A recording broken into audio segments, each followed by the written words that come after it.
नाजरीन अस्सलाम वालेकुम। IAD टुडे के खबरनामे में आपका खैर मकदम करते हैं। आइए बढ़ते हैं तफसीलात की तरफ। ग्रेटर हैदराबाद म्यूनिसिपल कॉरपोरेशन की सफाई रिचुअल एसोसिएशन के अहदेदारों ने आज बल्दिया के कई आला अहदेदारों की मौजूदगी में सफाई वर्कर्स की कई वेलफेयर स्कीम्स को मौजूद बहस बनाकर उन्हें रोबे अमल लाने को तक़वियत दी है। इस मौके पर वहां पर मौजूद थे GHMC के एडिशनल कमिश्नर्स, जोनल और डिविजनल कमिश्नर्स के साथ साथ बहुत सारे दीगर आला अहदेदार भी।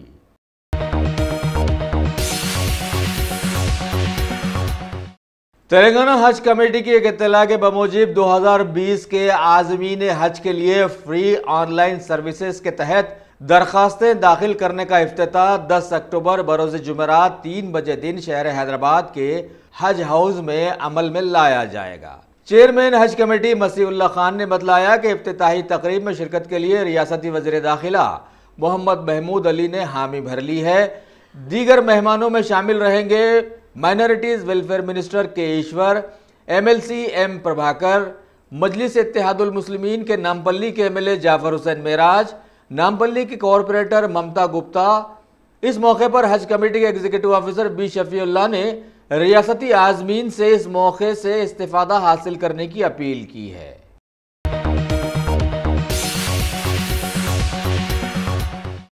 शहर हैदराबाद के मज़ाफ़ाती इलाके शमशाबाद के महकमे आबकारी के सुपरिटेंडेंट जनार्दन रेड्डी ने आज एक प्रेस मीट में हुकूमत की जानिब से शराब के कारोबारियों को राहत का ऐलान किया और बतलाया कि ऑनलाइन रजिस्ट्रेशन की आखिरी तारीख 16 अक्टूबर को इतवार आ जाने के ज़िमन में छुट्टी का दिन के बाद भी महकमा दरखास्तों को रात 12 बजे तक काम करते हुए कबूल करेगा। बकौल CM KCR के बहुत सारी नशावर चीज़ों के साथ साथ गुटखा, तंबाकू वगैरह शराब से ज़्यादा खतरनाक होते हैं। संडे इंदूमूलंगा मीडिया द्वारा కొత్త దరఖాస్తుదారులకు విన్నపం చేయడం జరుగుతుంది। ఒక దరఖాస్తుదారుడు ఎన్ని దరఖాస్తులు వేయొచ్చు సార్? ఒక దరఖాస్తుదారుడు ఒక ఎక్సైజ్ జిల్లా పరిధిలో ఎన్ని షాపులకైనా అప్లికేషన్ లేవచ్చును। కానీ ఆయనకు డ్రాయల్ ఆఫ్ లాట్స్లో మొట్టమొదట ఏదైనా ఒక షాప్ వచ్చినచో మిగతా తర్వాత షాపులకు ఆయన అప్లికేషన్ని పరిగణలోకి తీసుకోబడదు। ఏ షాప్ ఫస్ట్ వెళ్తుందో ఆ షాప్ ఆయనకు కేటాయించడం జరుగుతుంది, తర్వాత షాపులకు ఆయన అప్లికేషన్ని పరిగణలోకి తీసుకోవడం జరగదు। అంటే ఎన్ని సంవత్సరాలు సార్ కాలపరిమితి? కానీ ఈ అప్లికెంట్ అనేది ఎక్కువ దరఖాస్తులను అప్లై చేయాలంటే సంబంధిత ఎక్సైజ్ సూపరింటెండెంట్ పరిధిలోనే చేయాల్సి ఉంటుంది। వేరే ఎక్సైజ్ సూపరింటెండెంట్ పరిధిలో అలా చేయడానికి దరఖాస్తు చేయడానికి లేదు।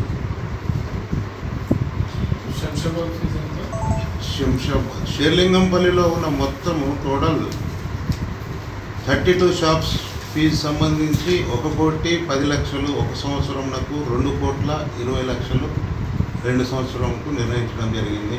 శంషాబాద్ స్టేషన్లో మీకు 28 షాపులు ఉన్నాయి, అందులో 27 షాపుల లైసెన్స్ ఫీజు 1,10,00,000గా నిర్ణయించడం అయింది। ఒక పాలమాకుల గ్రామంలో 55 లక్షలుగా నిర్ణయించడం జరిగింది।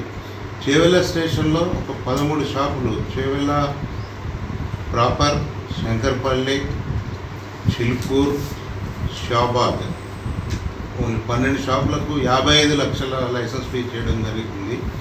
మిగతా కొన్ని మొయినాబాద్, పెదమంగళారం, తర్వాత హిమాయత్ నగర్, ఎన్కేపల్లి, ఇలాంటి మోకిలా ఈ ప్రాంతాల్లో మాత్రం సంవత్సరంకు 50 లక్షలు, 2 సంవత్సరాలకు ₹1,00,00,000గా లైసెన్స్ ఫీజు నిర్ణయించడం జరిగింది। ఇది ఈ వచ్చిన 16వ తేదీ వరకు వచ్చిన అన్ని అప్లికేషన్స్ 17వ తేదీ పరిశీలించి 18వ తేదీ జిల్లా కలెక్టర్ రంగారెడ్డి గారు సేమ్ అదే చెట్లల్ల కృష్ణయ్య ఫంక్షన్ హాల్ గార్డెన్స్లో 18వ తేదీ 11 గంటల నుంచి ఈ అప్లికేషన్ వచ్చిన దరఖాస్తు చేసిన వారికి మనం ట్రయల్ ఆఫ్ లాటరీ ద్వారా వాళ్ళకు కొత్త లైసెన్సుదారులను ఎంపిక చేయడం జరుగుతుంది। ఈ కొత్త లైసెన్సుదారు ఎంపికైన వాళ్ళు 1/8 ఆఫ్ లైసెన్స్ ఫీజును ఆ రోజు కానీ లేదా నెక్స్ట్ వర్కింగ్ డే రోజు కానీ కట్టాల్సి ఉంటుంది। ఈసారి అప్లికేషన్ ఫీజు 2 లక్షలుగా నిర్ణయించడం జరిగింది. ఈ అప్లికేషన్ ఇంతకుముందు ఈ అప్లికేషన్తో పాటు రకరకాల అఫిడవిట్లు పేపర్లు సబ్మిట్ చేయాల్సి వచ్చేది. ఈసారి అప్లికేషన్తో పాటు ఒక 2 పేజెస్ అప్లికేషన్, ఒక ఆధార్ కార్డ్, ఒక PAN card, self attested copies, only Aadhaar and PAN card application form, only simple, only 2 pages application. దానికి ఈ 2 జిరాక్స్ కాపీలు, సెల్ఫ్ అటెస్టెడ్, దాంతోపాటు 2 లక్షల రూపాయల అప్లికేషన్ ఫీజుకు సంబంధించి నేషనలైజ్డ్ బ్యాంకులో డీడీ కానీ లేదా ట్రెజరీలో కట్టిన చలాన్ కానీ, ఈ అప్లికేషన్తో పాటు మనం చెప్పిన వెన్యూ అయిన చెట్లల కృష్ణయ్య గార్డెన్ పొంగర పొలాల్లో సబ్మిట్ చేయాల్సి ఉంటుంది. ఇంతకుముందు ఎన్నికైన వారు తాము మొత్తం లైసెన్స్ ఫీజుని 6 ఇన్స్టాల్మెంట్లో కట్టాల్సి వచ్చేది. కానీ ఈ కొత్త పాలసీలో మాత్రం ఆ లైసెన్స్ ఫీజుని 8 ఇన్స్టాల్మెంట్లుగా విభజించి 8 సార్లు కట్టే విధంగా లైసెన్స్కి వెసులుబాటు ఉండే విధంగా పాలసీ రూపొందించడం జరిగింది. తర్వాత బ్యాంక్ గ్యారంటీ కూడా ఇంతకుముందు 66% ఉండేది. ఈసారి బ్యాంక్ గ్యారంటీని 50% ఆఫ్ ది లైసెన్స్ ఫీ దాని వరకే తగ్గించడం జరిగింది. తర్వాత ఈ ఇన్స్టాల్మెంట్లు అనేది 8 చేయడం జరిగింది. బ్యాంక్ గ్యారంటీ అప్లికేషన్ ప్రాసెస్ కూడా చాలా సులభతరం చేయడం జరిగింది. కావున ఈ దరఖాస్తుదారులు అందరూ ఈ రోజు నుంచి 16వ తేదీ వరకు పొంగర పొలంలో గల మన చెట్లల కృష్ణయ్య ఫంక్షనల్ గార్డెన్లో వచ్చి అక్కడ అప్లికేషన్లు ఇవ్వగలరని మీ మీడియా ద్వారా అందరికీ విజ్ఞప్తి చేస్తున్నాను. ఇందులో వారికి ఎలాంటి డౌట్లు అనుమానాలు ఉంటే సామాజిక ఎక్సైజ్ సూపరింటెండెంట్ ఆఫీస్ అంటే మా ఆఫీస్ కానీ, అక్కడ షేర్లింగంపల్లి, శంషాబాద్ అండ్ చెవెళ్ళ ఆ ప్రాంతంలో గల స్టేషన్లలో ఇన్స్పెక్టర్లను కానీ సబ్ ఇన్స్పెక్టర్లను కానీ ఎలాంటి ఎక్సైజ్ ఉంటుందని అడిగినా సరైన దానికి కావాల్సిన వివరాలు కూడా మీరు ఫోన్ ద్వారా కానీ లేక పర్సనల్గా వచ్చి కానీ మీరు అడిగితే మీ అనుమానాలను నివృత్తి చేయబడతాయి. ఈ అందరు అప్లికేషన్దారులంతా 18వ తేదీ మళ్ళీ ఆ ఫంక్షనల్కి వస్తే అక్కడే కలెక్టర్ గారు అందరు అప్లికెంట్స్ సమక్షంలో డ్రాయల్ ఆఫ్ ప్లాట్స్ తీయడం జరుగుతుంది. కాబట్టి ఈ రోజు నుంచి 16 అనేది అప్లికేషన్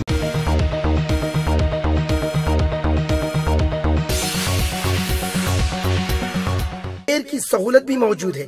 अगर आप अपने घर, दुकान, सोसाइटी, स्कूल वगैरह को सेफ और क्राइम फ्री बनाना चाहते हो तो इंस्टॉल कीजिए सीसीटीवी कैमरा जो HD क्लियरिटी के साथ दस्तयाब है।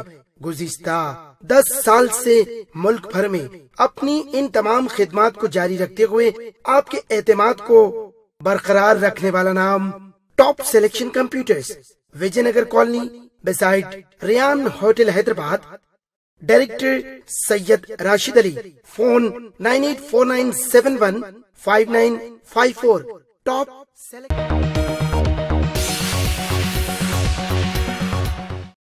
कुल्लिन मजलिस इत्तेहादुल मुस्लिमीन के सदर बैरिस्टर असदुद्दीन अवैसी ने महाराष्ट्र असेंबली इंतखाबात में पार्टी उम्मीदवारों की इंतखाबी मुहिम में हिस्सा लेते हुए शोलापुर इलाके के असेंबली उम्मीदवार के एक जलसे में भारत की जबरदस्त मुतनाज़ा जमात RSS, जिसके इशारों पर अभी मरकजी हुकूमत चलती है, उसके सदर मोहन भागवत पर तनकीद करते हुए सारे मुल्क पर रोशन एक पुरानी बात एक बार फिर दोहराई कि RSS राष्ट्रपिता महात्मा गांधी के कातिलों की जमात है, जिससे वाबस्ता नथुराम गोडसे ने दहशतगर्दी का रिकॉर्ड तोड़ते हुए दिन दहाड़े उनका कत्ल कर दिया था। लेकिन इसके बावजूद भी आज सारे मुल्क में बीजेपी का बड़े ही चमत्कारी अंदाज में राज चल रहा है और बीजेपी के लोग बड़ी होशियारी से नथुराम गोडसे के नक्शे कदम पर चलते हुए न सिर्फ मुसलमान बल्कि वो दलित जिनके कंधों पर सारा मुल्क बराजमान है, उन्हें भी मॉब लिंचिंग के जरिए खामोशी से खत्म करते आ रहे हैं। मगर आज हमारे खिलाफ नफरत, इसकी जिम्मेदार बीजेपी है, RSS है। 2014 से जब से बीजेपी बीजेपी की सरकार बनी, एक मंसूबाबंद तरीके से मॉब लिंचिंग हो रही है। और अगर आज मोहन भगवत ये कहती है कि मॉब लिंचिंग का ताल्लुक हिंदुस्तान या भारत से नहीं है, नहीं मिस्टर मोहन भगवत, मॉब लिंचिंग का ताल्लुक भारत से है। इंदिरा गांधी के कत्ल के बाद क्या दिल्ली की सड़कों पर सिखों का कत्लेआम नहीं हुआ? क्या वो क्या था? फिर वो एक एक सिख को चुन चुन कर मारा गया था। क्या 2002 में गुजरात में जब उस वक्त चीफ मिनिस्टर मिस्टर मोदी थे, क्या कत्लेआम नहीं हुआ?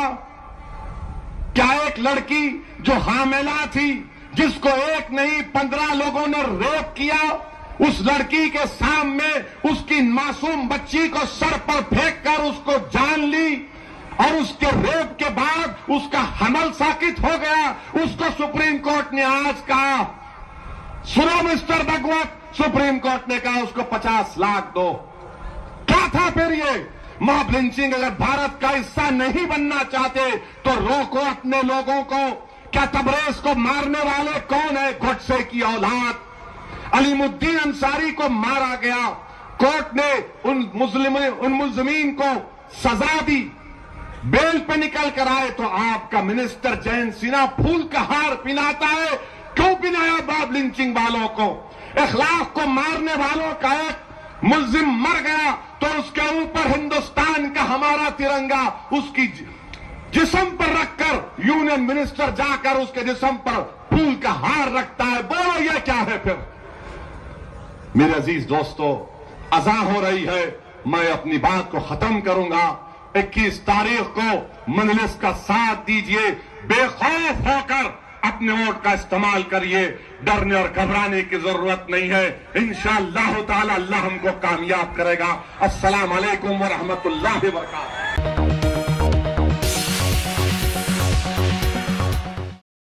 शहर हैदराबाद के मेहदीपट्टनम इलाके में वाक़े मीना मल्टी स्पेशलिटी हॉस्पिटल के बानी डॉक्टर हिदायतुल्लाह आई स्पेशलिस्ट ने आज ख़ास तौर पर मीडिया से बातचीत करते हुए अमराज चश्म पर तफसील से रोशनी डाली और आखिर में ये भी बतलाया कि 12 अक्टूबर हफ्ते के दिन उनके मल्टी स्पेशलिटी हॉस्पिटल में रियासती सहाफ़ियों और उनकी फैमिलीज़ के लिए बिना लिहाज मजहब व मिल्लत एक फ्री मेडिकल कैंप का एहतमाम किया गया है, जिसके क़ब्ल वक्त रजिस्ट्रेशन के लिए हॉस्पिटल के जिम्मेदारों से रब्त पैदा किया जा सकता है।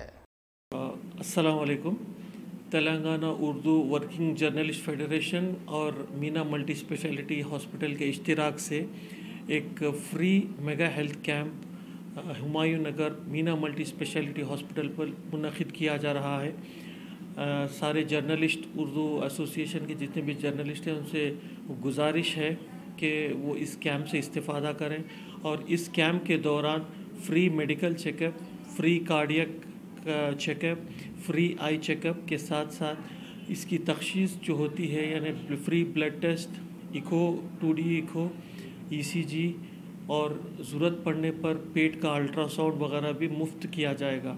और ज़रूरतमंद हजरात के लिए मुफ्त दवाएं भी फराहम की जाएंगी और जिन जर्नलिस्ट को ऐनकों की ज़रूरत है वो भी मुफ्त फराहम की जाएंगी। इसके अलावा ये है कि ये कैंप जो है सुबह 9 बजे से इसका आगाज़ होगा और ये शाम 5 बजे से आगे तक चलता रहेगा। सारे जर्नलिस्ट से गुजारिश है कि वो उसी दिन आकर इस कैंप से इस्तेफ़ादा हासिल करें और उनकी सहूलत के लिए दोपहर में लंच का भी इस हॉस्पिटल पर इंतज़ाम किया गया है ताकि लंच ब्रेक में पेशेंट्स डिस्टर्ब ना हो जाए, फ़ौरन लंच ब्रेक करके फिर आके अपने टेस्ट वगैरह करा सकें। तो इसी गुजारिश के साथ कि सारे जर्नलिस्ट इस कैंप से इस्तेफ़ादा करते हुए अपने हेल्थ अवेयरनेस के लिए, जो कई लोग हैं अपने प्रोफेशन में मसरूफ़ रहते हुए एक आध ब्लड टेस्ट या फिर जनरल चेकअप भी कराने से कासिर रहते हैं, तो उनके लिए एक बेहतरीन मौका है कि अपने हेल्थ के तरफ थोड़ा तवज्जो दे के अपने हेल्थ का थोड़ा सा बारे में अवेयरनेस पैदा करें। शुक्रिया। क्या आने वालों को नाहरपेट आना है? नाहरपेट आने की ज़रूरत नहीं है। अगर किसी पेशेंट को नाहरपेट टेस्ट करने की ज़रूरत है तो फिर किसी दिन बुलवा लिया जाएगा। और कार्डियक के अलावा कौन कौन सी स्पेशलिटी मौजूद है?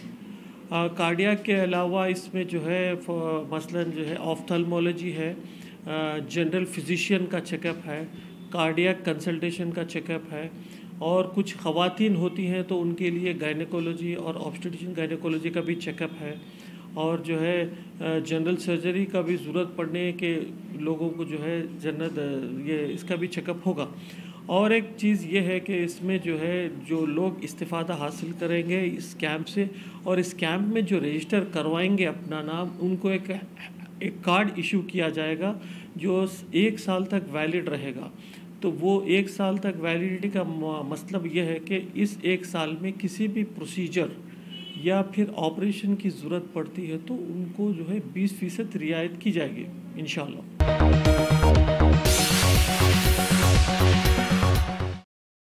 कुल हिंद मजलिस इत्तेहादुल मुस्लिमीन के सदर दफ्तर के इलाके दारुस्सलाम में आज एक मुनफरिद AB चिकन कॉर्नर का इफ्तिताह अंजाम दिया गया। साथ ही खबर दी गई है कि इलाके के लोगों के लिए सी फूड की बिक्री का भी यहां पर इंतज़ाम रखा गया है। हम लोग AB चिकन सेंटर के नाम से दुकान की इफ्तिताई हमारे मौलाना ख़तीब साहब से दारुस्सलाम पे जो है ओपनिंग करवाए, और हम लोग स्पेशली जो है फ़िश फ्राई, फुल फिश और अपना चिकन 65 वगैरह का ओपनिंग इसमें फ्राई में रखे अभी। इंशाल्लाह आप सबकी दुआ से जो है ना एक जो है ना बिज़नेस स्टार्ट किए हम लोग। तो दुआ करिए भाई लोग, और आइए विज़िट करिए, टेस्ट करिए हमारे फूड का, और इसको जो है ना थोड़ा आगे बढ़ाने की कोशिश करिए इंशाल्लाह। वैरायटी में क्या क्या है? वैरायटी में फ़िश फ्राई है, फुल फिश है, बोनलेस फ़िश है, और प्रॉन्स है, पराठा है, तंदूरी चिकन, जिंजर चिकन, दमका chicken, chicken tikka, chicken 65, chicken leg piece. Specially जो है ना हम लोग प्रॉन्स वगैरह जो है ना स्पेशली फूड में सर्व कर रहे हैं। आप लोग टेस्ट करिए इंशाल्लाह आपको जो है ना। और ऑनलाइन फूड भी हम लोग कर रहे हैं अभी, स्विगी, जोमेटो वगैरह जो है ना इसमें ऑनलाइन फूड सर्विस का भी कोशिश कर रहे हैं। चीप एंड बेस्ट रेट में है, आइए और लुत्फ उठाइए टेस्ट का है।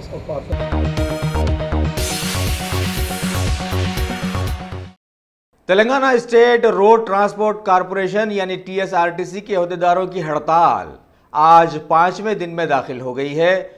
रियासत में दशहरा फेस्टिवल की छुट्टियां खत्म हो जाने के बाद अब आवाम अपने अपने मकामात को वापस लौटने के लिए बस डिपोज का रुख कर रही हैं, जहां अब आवाम की जगह सैकड़ों बसें से कतार में खाली खड़ी आवाम का मजाक उड़ा रही हैं। इस मौके पर महकमे ट्रांसपोर्ट और पुलिस के लोग वहां पर रहकर आवाम की मुश्किलात को हल करने की कोशिश कर रहे हैं, लेकिन फिर भी सवाल पैदा हो गया है कि बकरे की मां कब तक खैर मनाएगी। वाज़ेह रहे कि यह बोर्ड ऑफ इंटरमीडिएट का तालीमी तनाज़ा थोड़ा ही है कि दबा दिया जाए।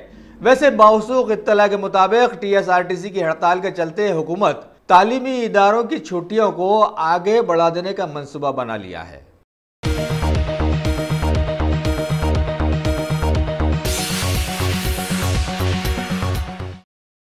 Top selection computers. अगर आप टेक्नोलॉजी के दौर में रहते हुए टेक्नोलॉजी से दूर हैं तो सोचिए मत, आइए एक बार खिदमत का मौका दीजिए। हमारे यहाँ branded computers, Dell, HP, Lenovo, laptop accessories उम्दा क्वालिटी निहायती वाजबी दाम पर दस्तयाब है।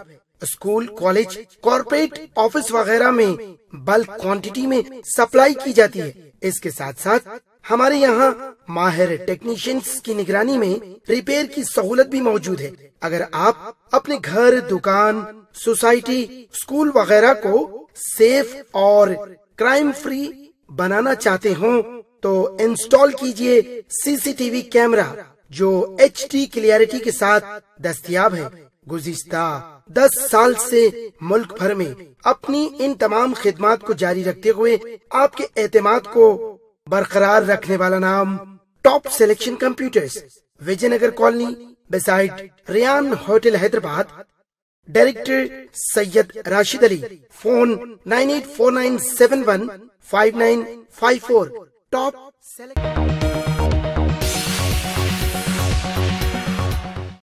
सिकंदराबाद शहर के इलाके रेजिमेंटल बाजार के साकिन 2 भाइयों ने दशहरा फेस्टिवल के मौके पर TRS हुकूमत की चहीती शराब पीकर किसी बात पर तनाज़े में आकर मदहोशी के आलम में आपस में झगड़ा कर लिया और एक भाई ने तेज धारी पेपर नाइफ से अपने भाई को कत्ल कर दिया। गोपालपुरम पुलिस के लोगों ने इत्तला मिलने पर हादसे का पंचनामा किया और तहकीकात से जुड़ गई है।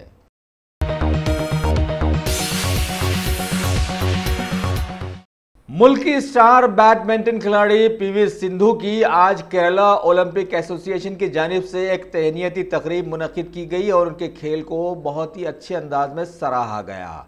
इस मौके पर पीवी सिंधु ने बतलाया कि चूंकि उनके वालिदैन खेल कूद से इंतहाई दिलचस्पी रखते हैं, तभी तो वो बैडमिंटन खेल में नाम कमाने में कामयाब हो गई हैं। Motivate and support you. In one way, I'm very lucky to have parents who are sports persons. My mom and dad were volleyball players. So, even though I lose sometimes, they know what it is because they've been experienced and, they've come up with that. So, they keep telling me, there's always a next time, and so I think that really helped me. In movies, you usually see, like, when a father is a director, he gives advices to a son who is an actor. So, when you are into badminton, what is a volleyball player's parents giving you advice from their sport? There is something like that. It's, I know the sport is different when it comes to volleyball and badminton, but, my dad especially, even though he was a volleyball player, he was observing me since the age of 8 until now. So, he's seen a lot of matches and he knows what it is. And at the same time, when it comes to injuries are part of life. And, volleyball is not an easy sport where you can't get an injury. That is one of the, dangerous sports where you actually jump and your ankles and your knees get twisted or you injure yourself. So I think that my dad takes care of me really well, because to avoid that or to strengthen yourself and to keep yourself fit. So in that way, I'm very happy.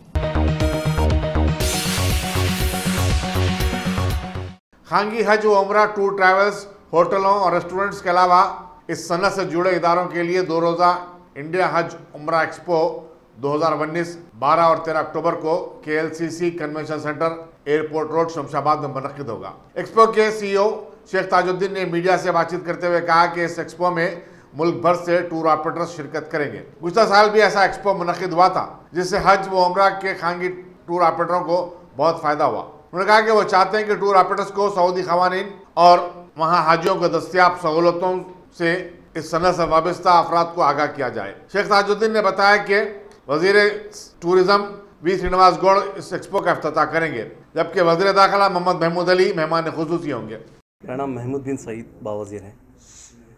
ये हम लोग जो कर रहे हैं hi tech events organiser की तरफ से ये दूसरी बार इंडियन हज एंड उमरा एक्सपो जो सो कर रहे हैं, जिसमें से तकरीबन सऊदी अरेबिया की 25 कंपनियां, होटल्स, उम्रे के और ट्रांसपोर्टेशन, कैटरिंग के कंपनियां आ रहे हैं, और लोकल से जो इंडिया से जो है इंडिया लेवल से नियरली 25 इंडिया लेवल से भी जो हज एंड उम्रे की कंपनियां आ रहे हैं ट्रैवल्स वाले।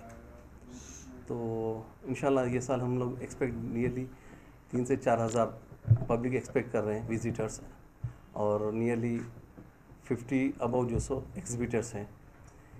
ये एक्सपो करने का रीज़न ये है कि B2B जो है ट्रैवल एजेंट्स हैं, जहाँ पर ऑलमोस्ट अपनी इंडिया से जाकर सऊदी अरेबिया में जो है सो कॉन्ट्रैक्ट साइन करते थे उम्रे का, ट्रांसपोर्टेशन, होटल्स का। मगर हम एक प्लेटफॉर्म लेकर आ रहे हैं जिसमें यहाँ इंडिया में हैदराबाद में KLCC में जो हो रहा है एक्सपो, वहाँ पर ही जो सो तकरीबन पूरे एजेंट्स वहाँ पर मिलकर जो कॉन्ट्रैक्ट्स है, उम्रे का कॉन्ट्रैक्ट हो या ट्रांसपोर्टेशन, होटल्स, इस तरह कॉन्ट्रैक्ट उन लोग से शेयर कर ले सकते हैं। जो भी है बिज़नेस, इन्वेस्टमेंट्स, ये तकरीबन चीज़ें जो है सो एक दूसरों के साथ मर्ज करके काम कर सकते हैं। हमारा मेन रीज़न यही है कि सऊदी और इंडिया की जो भी कंपनीज है वो एक दूसरों से कोलैब होकर जैसे काम करें इंशाल्लाह।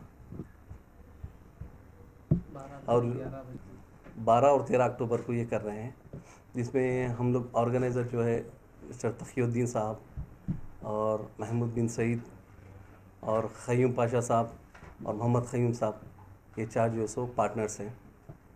इनके अंडर में जो सो इंशाल्लाह ताला ये इवेंट ऑर्गेनाइज हो रहा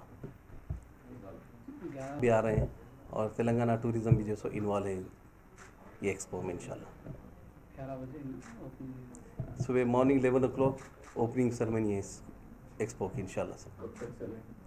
सुबह 11 से 6 बजे तक ये 2 दिन का एक्सपो है। 12 और 13 अक्टूबर KLCC शमशाबाद के करीब कन्वेंशन हॉल है KLCC, उसी में ही होगा। एक एक एजेंट के पास फिरना, उन लोग मिलना करना, ये बहुत मुश्किल सा टास्क हो जाता। वहाँ पर भी अलग एजेंट, वहाँ के एजेंट्स को यहाँ ला रहे हैं, तो यहाँ पर से ही उन लोग कॉन्ट्रैक्ट साइन कर ले सकते हैं, जो उम्रे का हो, ट्रांसपोर्टेशन हो, होटल्स का। आप लोग वहाँ के एजेंट को ला रहे हैं? वहाँ के एजेंट से लेकर वहाँ के एजेंट्स को ला रहे हैं। एजेंट्स में डायरेक्ट कंपनीज को लेकर, कंपनी से वहाँ के सब जो उम्रा की कंपनी से पूरे लेकर आ रहे हैं।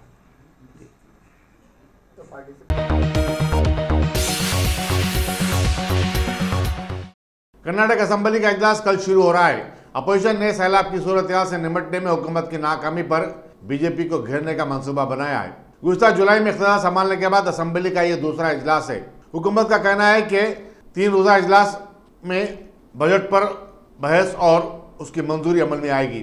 चीफ मिनिस्टर BS येदियुरप्पा, जो फाइनेंस का भी कलमदान रखते हैं, अगस्त से अक्टूबर तक अलग हिसाब बजट पेश किया था। इसी दौरान साबिक चीफ मिनिस्टर HD कुमारस्वामी ने हुकूमत को आड़े हाथों लेने की ठान ली है।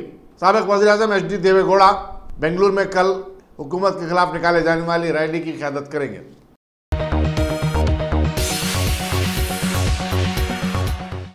मेदक के रुकने पार्लियामेंट के प्रभाकर रेड्डी ने माधोपुर के अपने दफ्तर में AP महेश कोऑपरेटिव बैंक के सदरनशीन M परशोत्तम दास को तहनीत पेश की। हाल ही में परशोत्तम दास को हिंदुस्तानी कोऑपरेटिव बैंकों का बेहतरीन चेयरमैन करार दिया गया और एक अवार्ड से भी नवाजा था। TRS के रुकने पार्लियामेंट ने परशोत्तम दास की खिदमत की सराहना की।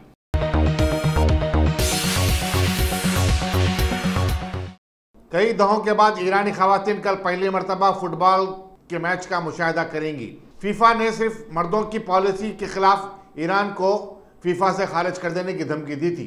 इस धमकी की रोशनी में ईरान ने खवातीन को मैच देखने की इजाज़त देने का फैसला लिया।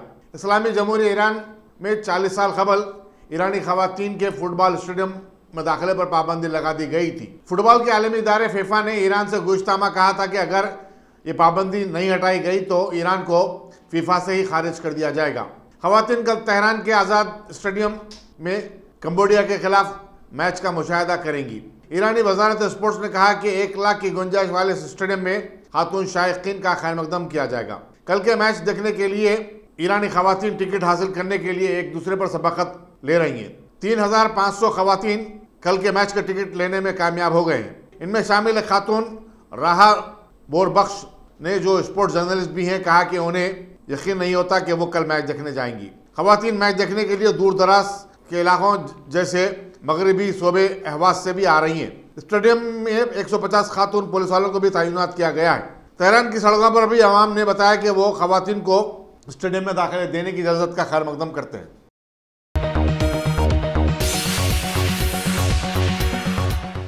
अक़वाम मुत्तहिदा की एक एजेंसी ने बताया कि माह मई के दौरान मगरबी अफगानिस्तान में अमेरिका की बमबारी में 30 शहरी हलाक हो गए।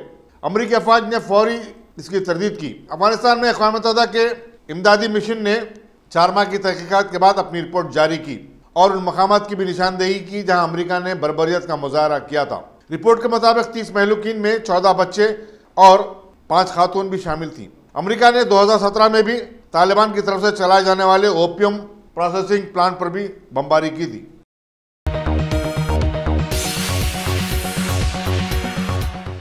रूसी वज़ारत दफ़ा ने कहा है कि 1200 सीरियन अर्दुन और लेबनान से अपने घरों को वापस हो गए हैं।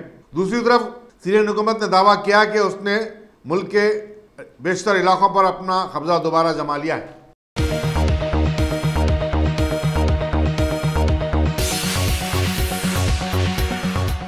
अगर आपने हमारे चैनल को सब्सक्राइब नहीं किया है तो आपको यहाँ सब्सक्राइब बटन दिख रहा है, उसे क्लिक करिए और सब्सक्राइब कीजिए और साथ ही साथ बेल आइकॉन को भी क्लिक करिएगा जिससे कि आपको ताज़ा अपडेट मिलते रहें।